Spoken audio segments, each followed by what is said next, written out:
Bismillahirrahmanirrahim. Assalamualaikum warahmatullahi wabarakatuh. Nama saya Muhammad Hafiz dengan NIM 3336220106, jurusan Teknik Sipil Universitas Sultan Agung Tirtayasa. Pada kesempatan kali ini saya akan mempresentasikan tugas metode pelaksanaan konstruksi mengenai metode pelaksanaan pada fondasi dalam, di mana mengingat bahwasanya fondasi merupakan elemen yang penting yang meneruskan beban pada struktur atas ke tanah, dan untuk itu perlu diperhatikan karena fondasi merupakan elemen struktur yang krusial. Akan ada 4 jenis fondasi yang akan dibahas. Yang pertama ada tiang pancang, yang kedua ada bore pile, yang ketiga Frankie pile, dan yang keempat adalah caisson foundation. Oke, untuk yang pertama ada tiang pancang. Tiang pancang merupakan fondasi yang terbuat dari beton pracetak atau precast yang dipancang ke dalam tanah menggunakan alat berat seperti drop hammer. Digunakan untuk menyalurkan beban struktur ke lapisan tanah keras di kedalaman tertentu. Sehingga dari sini kita mengetahui bahwasanya tiang pancang itu fondasinya itu merupakan fondasi yang telah dicetak atau difabrikasi terlebih dahulu di pabrik atau tempat produksinya dan diantar ke lokasi. Jadi secara pengecoran fondasi tiang pancang dilakukan di luar area proyek. Kemudian untuk peralatan yang digunakan ada hydraulic drop hammer yang mungkin yang gambarnya bisa dilihat di sebelah kanan. Kemudian ada crane atau crawler crane, kemudian ada peeling rig atau jack and pile machine, ada water press dan theodolite untuk kontrol elevasi dan posisi dari tiang pancang, dan juga ada loader atau excavator untuk persiapan lahannya. Kemudian jenis materialnya yaitu tiang pancang berbentuk bisa berbentuk persegi atau segitiga, atau seperti spoon pile mungkin yang sering kita lihat di beberapa pabrikan precast. Kemudian sambungan tiangnya, kemudian ada plat kepala atau pile cap, kemudian ada beton mutu tinggi atau mungkin yang digunakan pada tiang pancang tersebut. Kemudian secara metode pelaksanaannya itu yang pertama ada mobilisasi alat dan materialnya. Pertama yang dilakukan itu adalah dengan memobilisasi tiang pancang dari pabrikannya ke site project ya. Jadi kemudian dilakukan penempatan alat tiang pancang ketika dia sudah tiba di lokasi sesuai dengan layout. Nah, kemudian untuk penandaan titik pancangnya yaitu adalah staking out dari titik sesuai pada gambar kerja. Nah, untuk prosesi ini dilakukan dengan alat seperti theodolite ataupun total station untuk keakuratan posisi tiang pancang agar sesuai dengan gambar kerja. Gitu. Kemudian sudah dilakukan staking out atau penentuan posisinya, kemudian dilakukan pemasangan tiang pancang. Tiang ini diposisikan tegak lurus dan dipancang menggunakan hammer atau jack and pile. Kemudian penyambungan jika panjang belum mencukupi.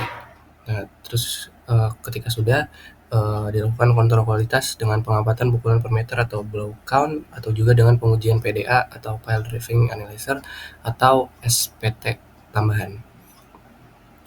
Secara tahapan pekerjaan dari metode tadi, yang pertama itu ada persiapan yang berupa pembersihan lahan atau cut and fill tanah sesuai dengan elevasi rencana. Kemudian yang kedua ada setting out atau penentuan posisi tiang. Kemudian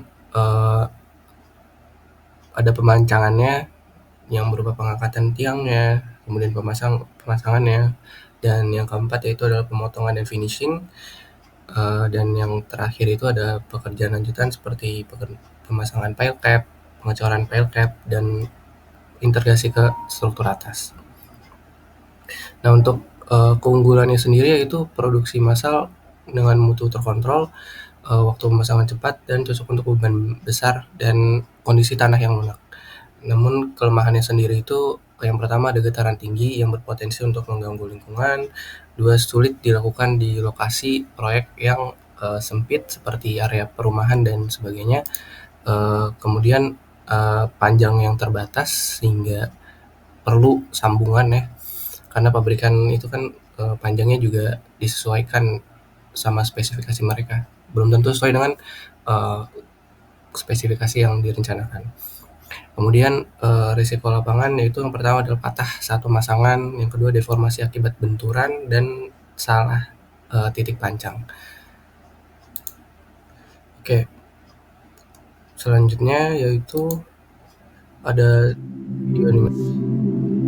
video biasa yang menjelaskan bagaimana runtutan dari pekerjaan atau tahapan pelaksanaan dari fondasi tiang pancang, seperti stacking out atau pemeriksaan poinnya, kemudian dimulai seleksi atau di mana si alat hammer sudah dipersiapkan.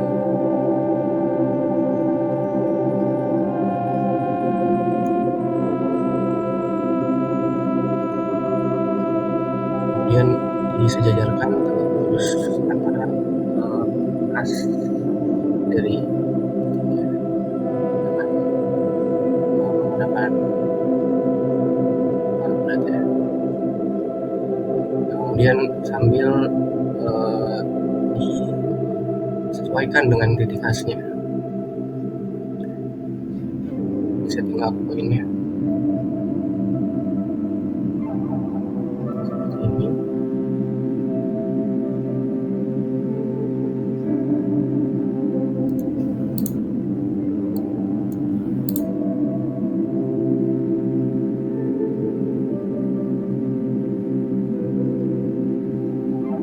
Dan dicek kembali.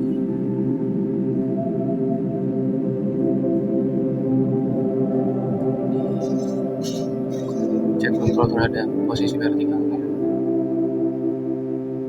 Kemudian di drop hammer atau di tiang pancangnya hingga pada apa tertentu.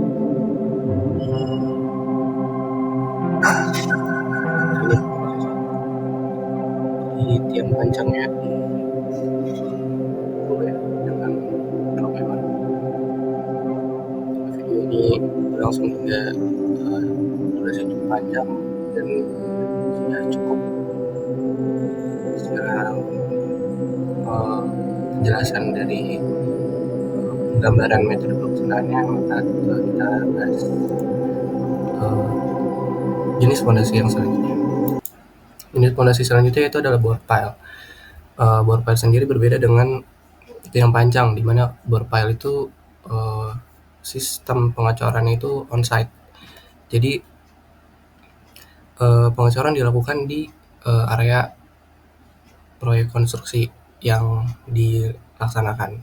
Jadi nggak pakai precast atau nggak pakai fondasi yang dicetak terlebih dahulu di sebuah pabrik atau tempat produksi. Sehingga bore pile ini merupakan fondasi yang dibuat dengan mengebor tanah terlebih dahulu, lalu lubang bornya itu diisi sama tulangan dari fondasinya dan dicor. Nah, fondasi bore pile sendiri ini cocok untuk area sempit dan mengurangi getaran selama proses konstruksi.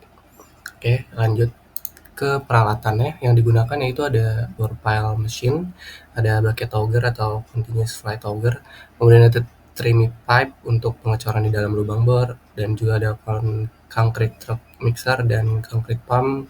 Kemudian bisa juga dengan rebar cake lifter atau crane.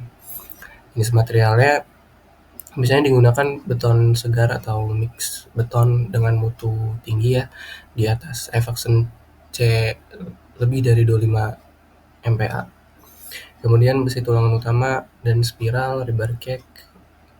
Kemudian ada slurry atau bentonite atau polimer juga diperlukan. Secara metode pelaksanaan konstruksi, yang pertama itu adalah persiapan area kerjanya seperti stacking out.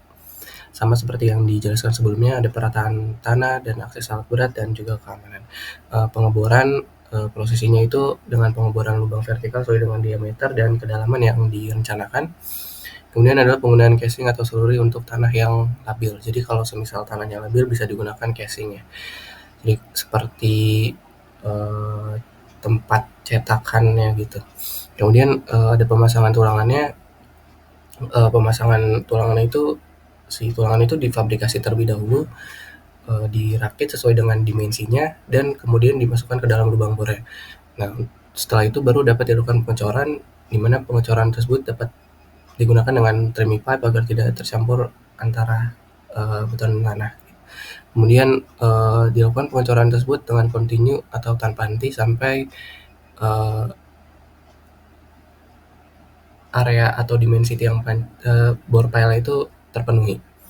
Secara tahapan pengerjaan, yang pertama demobilisasi alat dan material, kemudian adalah pembuatan lubang bor, diameter umumnya sekitar segini, 60-100 cm, kemudian kedalamannya sesuai dengan perencanaan biasanya lebih dari 20 meter sampai bertemu dengan tanah keras atau tanah yang stabil. Kemudian stabilisasi dinding lubang dengan casing atau slurry apabila tanah tersebut labil. Kemudian adalah pemasangan rebar cage atau disambung bertahap jika panjangnya itu cukup panjang ya, atau lebih panjang dari yang difabrikasi di lantai kerja tulangannya. Kemudian dilakukan pengecoran dengan tremi dan beton segar yang terkendali selamnya ya. Karena ini pengecoran di site, maka perlu dilakukan selam tes untuk mengetahui atau mengukur terlebih dahulu di awal bahwasanya beton yang direncanakan itu sesuai atau tidak dengan perencanaannya. Karena kan selam akan sangat berpengaruh terhadap mutu beton yang ada di lapangan. Jadi harus dilakukan. Kemudian dilakukan pembersihan dan demobilisasi apabila telah selesai dilakukan pengecoran. Kemudian secara keunggulan, yang pertama itu minim getaran dan kebisingan karena dilakukan dengan drilling ya. Alat beratnya itu seperti yang ada di slide yang ini. Jadi tidak di drop dengan hammer ya seperti tiang pancang sehingga tidak menimbulkan bising, sehingga cocok untuk area yang padat atau seperti di daerah pemukiman. Kemudian kedalamannya itu bisa lebih dari 20 meter dan cocok untuk berbagai jenis tanah. Kelemahannya itu waktu pelaksanaan lebih lama karena pengecoran dilakukan di onsite ya. Kemudian biaya alat dan pengawasannya tinggi karena memerlukan perhatian khusus. Kemudian perlu kontrol mutu pengecoran yang tinggi, baik dari pengendalian mutu seperti slam test di awal dan juga uji kekuatan beton itu perlu dilakukan. Kemudian risiko lapangan itu yang pertama lubang runtuh jika tanah tidak stabil, karena setelah dibor bisa jadi tanah tersebut tidak dalam kondisi yang stabil atau belum padat, atau mungkin muka air tanahnya tinggi sehingga mungkin akan runtuh tanahnya, sehingga diperlukan casing. Kemudian yang kedua, metode tidak homogen jika tremi tidak digunakan benar. Dan yang terakhir itu catch-nya itu atau tulangan itu bengkok saat diturunkan sehingga dapat terjadi deviasi struktur. Kemudian kesesuaian metode apabila terhadap kondisi tanah, tanah yang cocok dengan metode bore pile ini yang pertama itu tanah lunak hingga keras, yang kedua daerah padat bangunan, yang ketiga lokasi dengan noise restriction atau mungkin lokasi yang dihindarkan untuk terjadi bising yang berlebihan. Kemudian terhadap jenis proyek yaitu dapat dilakukan pada gedung tinggi di kota-kota besar, kemudian dapat digunakan pada proyek jalan layang atau terowongan, dan yang ketiga itu proyek sipil berskala besar yang membutuhkan kapasitas dukung yang tinggi. Secara video pelaksanaannya dapat tergambarkan sebagai contoh berikut. Jadi di drilling terlebih dahulu, di bor maksudnya,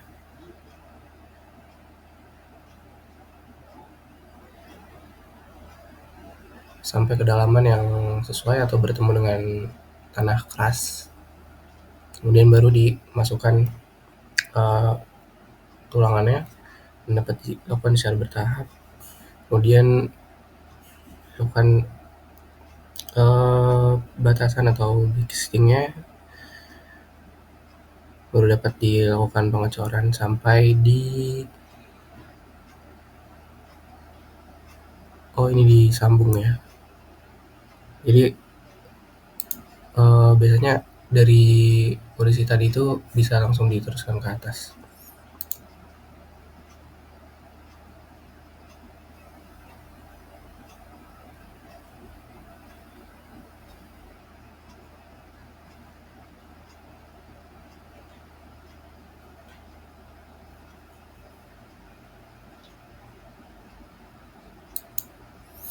Ini bila digunakan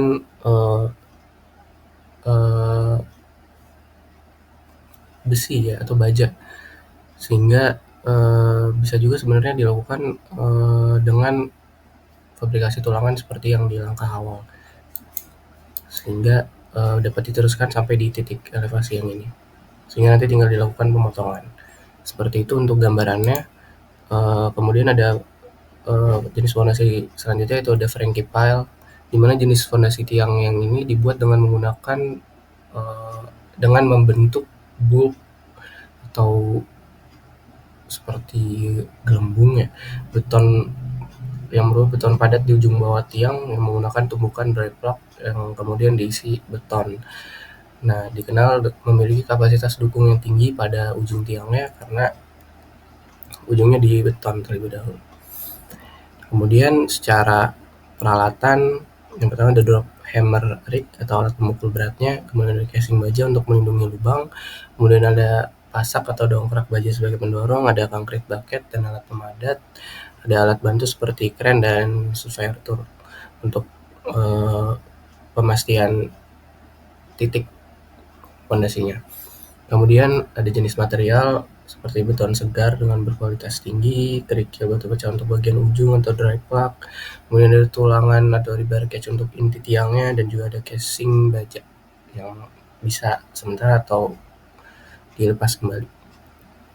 Secara metode pelaksanaan, pemasangan casing baja didorong terlebih dahulu, kemudian ada pembuatan plaknya, jadi campuran batu dan beton dikompres di dasar casing, di bawahnya menggunakan hammer dan membentuk bolt atau seperti gambar yang ada di ini warna hijau nih, ini ada bolt berbentuk seperti itu. Kemudian dilakukan pencoran di tiangnya, di mana beton segar dituangkan ke dalam casing secara bertahap dan rebar cage atau tulangannya dimasukkan ke dalam lubang fondasi dalamnya. Kemudian ada tahapan yang terakhir, itu pencabutan casing, di mana casing ditarik perlahan sambil pengecoran berlangsung sehingga membentuk tiang yang monolit. Secara tahap pekerjaan, yang pertama ada mobilisasi dan alat dan persiapan, ada penempatan casingnya, kemudian ada pembuatan dry plug, ada pengecoran dan tulangan, dan pencabutan casing, serta yang terakhir apabila sudah selesai itu adalah pembersihan areanya, di mana sisa beton dibersihkan dan alat dipindahkan. Nah, kemudian secara keunggulannya, yang pertama kapasitas dukungnya tinggi karena bulk di ujung. Jadi bulk di bawah ini itu sangat berpengaruh ya terhadap kapasitas dukung si pondasi itu sendiri. Kemudian yang kedua itu cocok untuk tanah lunak sampai tanah sedang, dan yang ketiga itu tidak memerlukan selari seperti bore pile. Kemudian kelemahannya itu, yang pertama waktu pemasangan itu relatif lama. Untuk pembuatan bulk ini sendiri itu prosesnya cukup lama. Yang kedua itu perlu tenaga ahli dalam proses penumbukan plak ya. Di bawah ini memerlukan tenaga yang ahli. Dan yang tiga itu tidak cocok untuk tanah berbatu besar. Kemudian risiko lapangan itu, yang pertama adalah plaknya gagal atau tidak sempurna, atau kondisi di bawah ini tidak sempurna sehingga kapasitasnya justru akan menurun. Nah, kedua itu adalah getaran dari hammer, karena ada penggunaan alat hammer, maka potensinya itu adalah gangguan lingkungan berupa kebisingan ya. Yang ketiga itu dapat terjadi segregasi terhadap beton jika pengecoran itu tidak dilakukan secara hati-hati. Kemudian kesesuaian metode terhadap kondisi tanahnya itu, yang pertama tanah lempung lembek hingga tanah pasir, kemudian lokasi yang memerlukan daya dukung tinggi di ujung tiangnya. Jadi cocok apabila kondisi tanahnya itu memerlukan daya dukung yang tinggi di bagian ujungnya. Kemudian terhadap jenis proyeknya itu dapat dilakukan pada proyek gedung bertingkat, dermaga dan pelabuhan, dan juga gudang industri berat. Secara video pelaksanaannya, Baik, sebelumnya mohon maaf tadi ada kesalahan dalam pelampiran video pelaksanaan pada Frankie File. Ini sudah disesuaikan. Nah, jadi dilakukan seperti yang ada di video yang terlampir. Ditumbuk dengan hammer di area plugnya hingga membentuk bolt.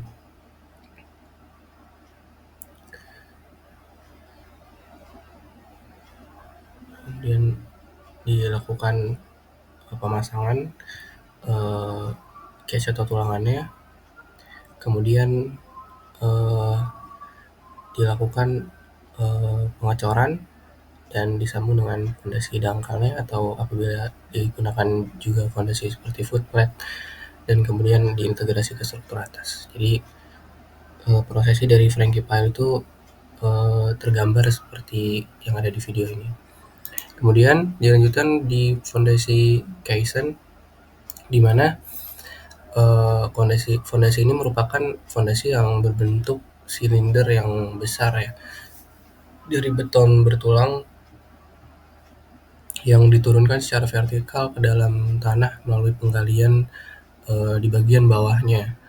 Banyak digunakan untuk jembatan atau struktur di bawah air karena kestabilannya, sehingga metode ini bisa dilihat atau dibayangkan terlebih dahulu bahwasanya diturunkan secara vertikal ke dalam tanah melalui penggalian di bagian bawahnya. Jadi digali bagian bawahnya sehingga bagian fondasi itu turun secara bertahap. Nah, kemudian secara peralatan itu ada dari crane dan winch, kemudian ada pompa air dan pompa lumpur, kemudian ada jack hidrolik. Untuk penurunan Kaizennya ada alat bantu penggalian manual atau bor, kemudian ada scaffolding dan formwork system. Kemudian ada jenis materialnya, yaitu beton bertulang dengan mutu tinggi, bisa dengan precast atau cast inside. Kemudian ada baja sebagai casing, kemudian ada besi tulangan, dan juga ada grouting atau bahan pengisi lubangnya. Nah, kemudian secara metode pelaksanaan yaitu penempatan Kaizen. Jadi Kaizen diturunkan secara vertikal di atas titik fondasinya, kemudian penggalian dalam Kaizen, tanah di bawah Kaizen digali sehingga Kaizen turun. Kemudian penyesuaian posisi dan pemotongan posisi dijaga supaya tetap vertikal. Bila perlu dilakukan trimming. Kemudian pengecoran bagian dasarnya atau bottom plugnya setelah mencapai elevasi rencana. Kemudian beton dituangkan untuk menutup bagian area bawahnya. Kemudian ada grouting dan pengecoran isi, di mana Kaizen diisi beton sepenuhnya untuk stabilisasi dan pengikat si strukturnya. Kemudian secara tahap pekerjaan, yaitu pertama adalah persiapan lokasi seperti pembersihan area dan pengukuran titik fondasi atau staking out. Kemudian ada pembuatan Kaizen, bisa precast ataupun cast in site atau cast in place.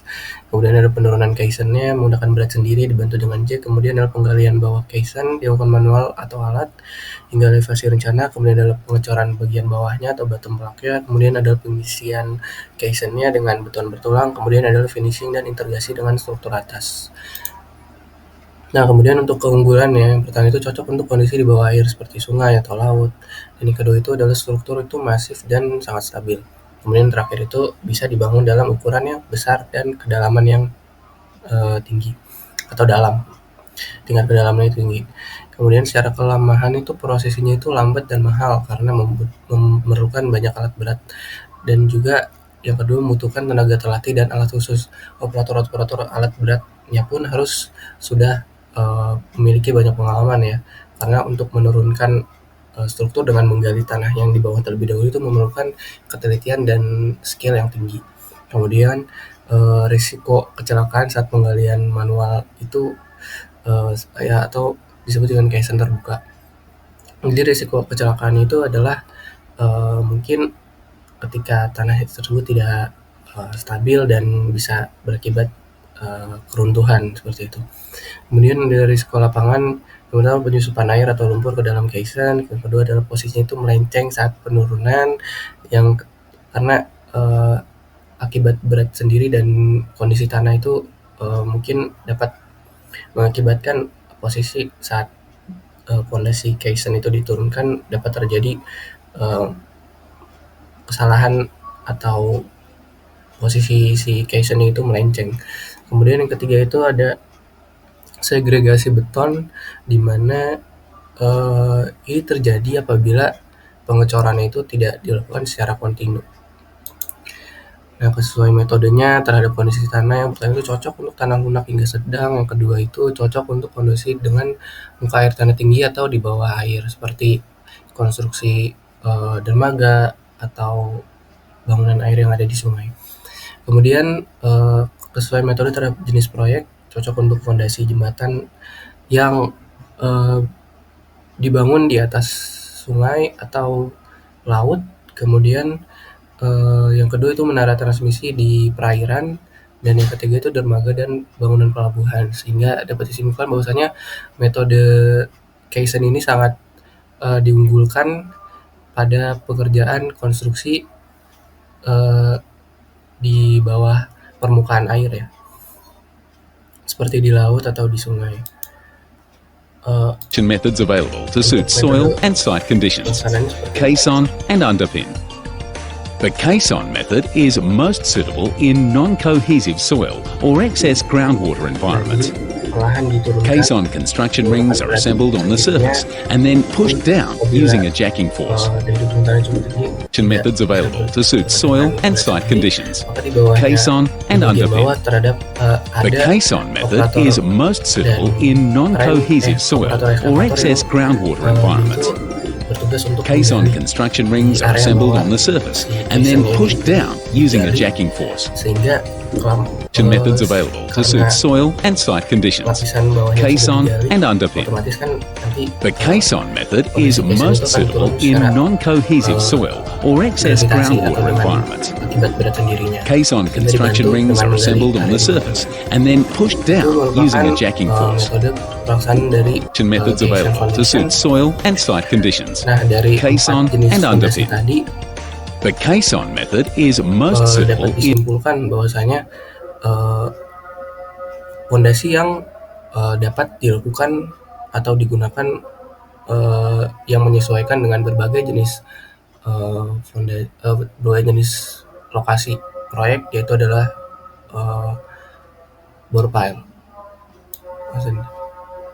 Oke, mengapa bore pile? Karena yang pertama, dia itu minim getaran dan kebisingan, sehingga apabila proyek konstruksi berada di lingkungan yang padat seperti pemukiman atau daerah yang mungkin banyak sudah banyak bangunan di sekitarnya, yang dimana bangunan tersebut sudah difungsionalkan atau sudah beroperasi ya, sehingga tidak akan menimbulkan gangguan yang signifikan lah terhadap orang-orang atau pihak-pihak yang berada di sekitar proyek konstruksi. Kemudian yang kedua itu fleksibel dalam diameter atau ukurannya dan juga dari segi kedalamannya. Dan yang ketiga itu cocok untuk berbagai jenis tanah dan juga presisi tinggi dengan kontrol pengeboran dan juga pengecoran. Nah, jadi bore pile ini bisa dibilang sangat versatile atau dapat digunakan pada jenis proyek manapun gitu. Nah, secara kesesuaian kondisi lapangan pun, yang pertama, apabila proyeknya itu berada di lokasi yang sempit dan juga di sekitarnya itu banyak bangunan yang sudah berdiri atau bangunan existing, nah itu sangat mudah itu dilakukan, sehingga ya ini sangat bisa direkomendasikan pada proyek konstruksi yang berada di lokasi dengan situasi yang bermacam-macam mungkin ya. Yang kedua itu cocok untuk tanah lunak hingga sedang, dan kemudian itu yang ketiga itu cocok juga untuk proyek skala menengah sampai berskala besar seperti gedung bertingkat dan juga flyover. Nah, untuk itu bore pile saya rekomendasikan karena hal-hal yang sudah saya sebutkan tadi. Demikian yang bisa saya sampaikan. Mohon maaf apabila ada kekurangan, dan juga properti seperti foto dan video yang ada di video ini bukan milik saya. Saya ambil dari platform Google dan juga YouTube. Dan juga properti yang digunakan itu tidak untuk komersil, hanya untuk pembelajaran saja. Terima kasih. Wassalamualaikum warahmatullahi wabarakatuh.